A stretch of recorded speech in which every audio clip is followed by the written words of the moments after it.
आउज़ुबिल्लाहिमिनश्शैतानिर्रजीम बिस्मिल्लाहिर्रहमानिर्रहीम। मैं हूं आपका मेज़बान आसिफ तवानी और आप देख रहे हैं अर्ज़ न्यूज़ की 12 रबीउल अव्वल की खुसूसी ट्रांसमिशन आमद सरकार, जिसमें हम आपसे रोज़ मुलाकात करवाते हैं मुल्क व मिल्लत के मशहूर और मारूफ उलमा कराम, सनाख्वां और कारी और हफ़ाज़ कराम से। आज मेरे साथ मौजूद हैं शम्सुल उलूम जामिया रिज़विया से आपका ताल्लुक़, मेरी मुराद कारी मोहम्मद इरशाद हुसैन साहब। मैं आपको अपने उस प्रोग्राम में खुशामदीद कहता हूँ। अस्सलाम वालेकुम कारी साहब, कैसे मिजाज है आपकी? वालेकुम सलाम रहमतुल्लाहि व बरकातहू। आसिफ भाई अल्हम्दुलिल्लाह, आपके दुआ में ठीक-ठाक हूँ। सबसे पहले हमारे चैनल की जानिब से, हमारी पूरी टीम की जानिब से आपको माह रबीउल नूर शरीफ की बहुत बहुत मुबारकबाद पेश करते हैं। और नाज़रीन और सामईन, हम सब की खुशकिस्मती कि इस मसरूफ़ दौर में भी कारी साहब को, जिनको आप मुख्तलिफ़ चैनल से बराह रास्त नशर किया जाता है तो मुलाहिज़ा फरमाते हैं, तो आज हमारे इस चैनल की और हमारी खुशनसीबी कि आपने हमें मौका दिया और हमें टाइम दिया। तो चलते हैं इस प्रोग्राम के अगले सेगमेंट की तरफ, तिलावत कुरान की जानिब। तो मैं कारी साहब से गुजारिश करूंगा कि तिलावत कुरान पाक से इस प्रोग्राम का आगाज़ किया जाए। अऊज़ु बिल्लाहि मिनश शैतानिर रजीम।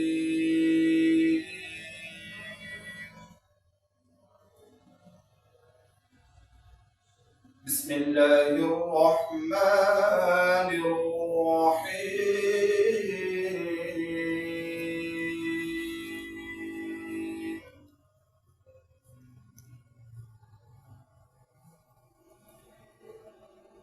हुवल्लाहुल्लज़ी ला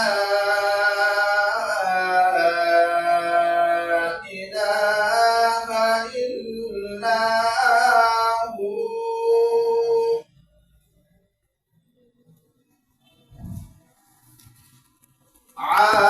आलिमुल गैबि वश्शहादति हुवर रहमानुर रहीम।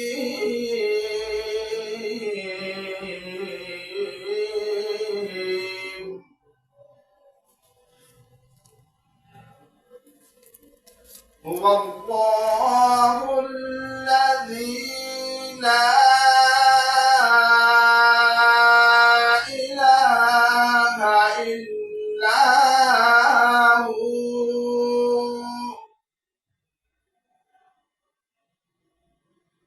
अल-मलिकुल कुद्दूसुस सलामुल मुअ्मिनुल मुहैमिनुल अज़ीज़ुल जब्बारुल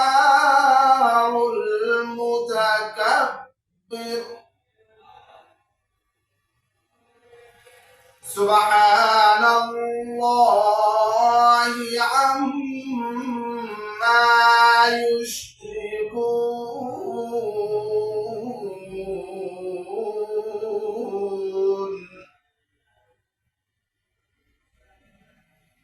हुवल्लाहुल खालिकुल बारिउल मुसव्विरु लहुल अस्माउल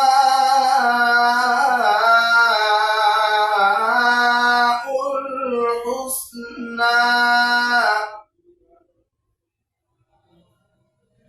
युसब्बिहु लहु मा फिस समावाति वल अर्द व हुवल अज़ीज़ुल हकीम।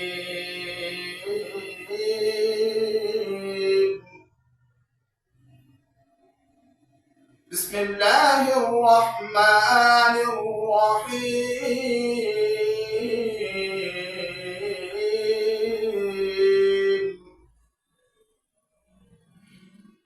वद्दुहा वल्लैलि इज़ा सजा मा वद्दअक रब्बुक वमा क़ला।